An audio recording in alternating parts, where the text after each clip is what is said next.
Salam sejahtera untuk kita semua. Berkat dan cinta kasih Allah yang Maha Kuasa senantiasa menyertai kita.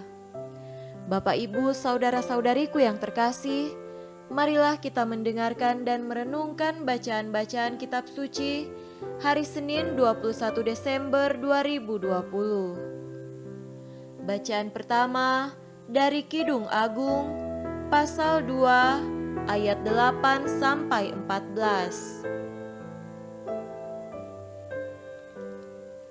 Dengarlah, kekasihku, lihatlah ia datang, melompat-lompat di atas gunung-gunung, meloncat-loncat di atas bukit-bukit. Kekasihku serupa kijang atau anak rusa. Lihatlah, ia berdiri di balik dinding kita, sambil menengok-nengok melalui tingkap-tingkap dan melihat dari kisi-kisi.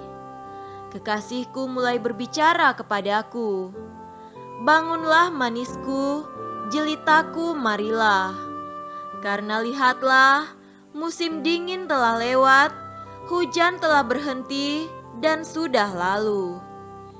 Di ladang telah nampak bunga-bunga, tibalah musim memangkas, bunyi tekukur terdengar di tanah kita.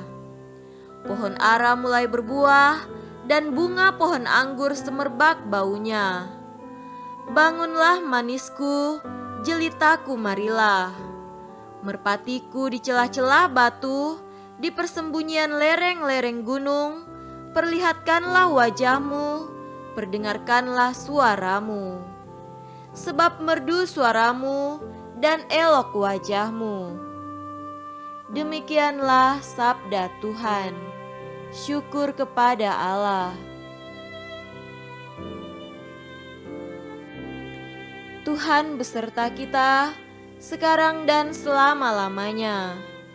Inilah Injil Yesus Kristus menurut Lukas.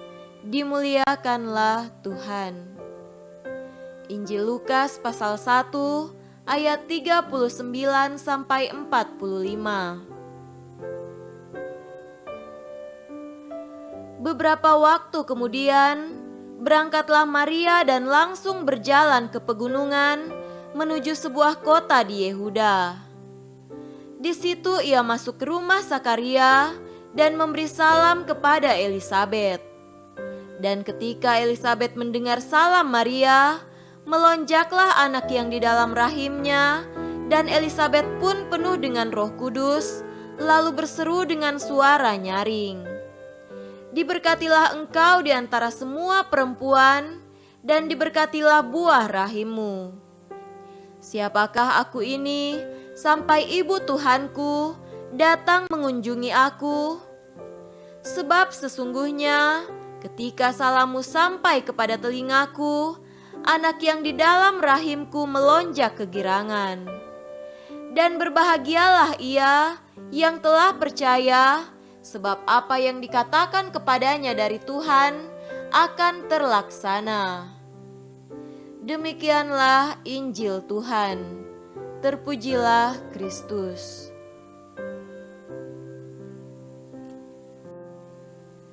Saudara-saudariku yang terkasih dalam Tuhan kita Yesus Kristus, tema renungan kita pada hari ini adalah berbagai sukacita.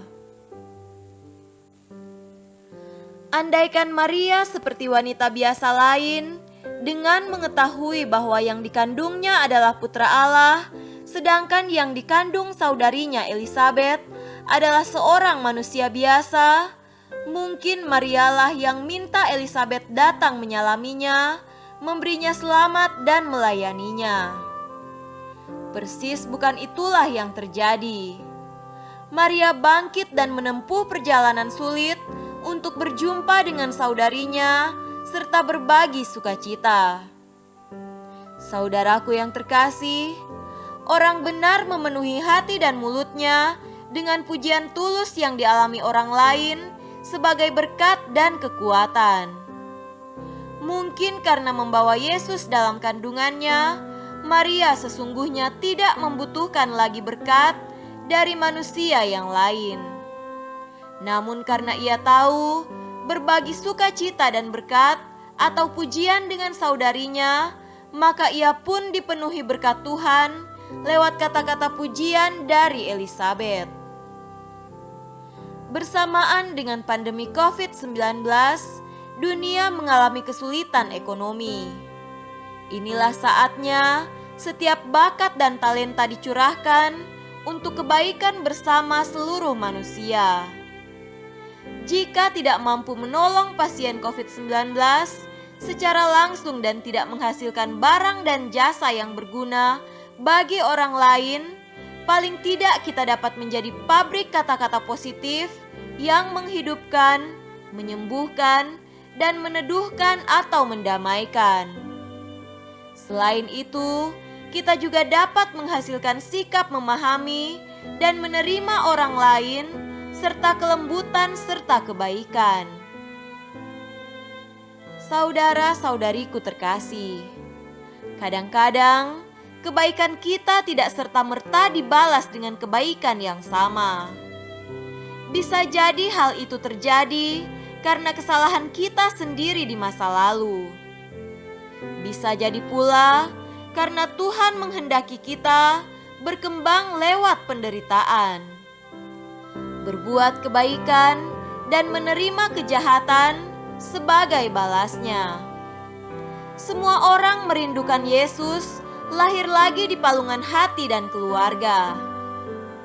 Dialah satu-satunya terang sejati, dan di dalam Dia semua dosa dilebur menjadi kebangkitan yang mulia. Selamat menyambut Natal pada masa pandemi COVID-19. Damai Kristus menguduskan dunia. Semoga Bunda Tuhan mendoakan kita semua agar dapat melihat fajar tahun baru. Tuhan memberkati kita senantiasa. Semoga demikian. Amin.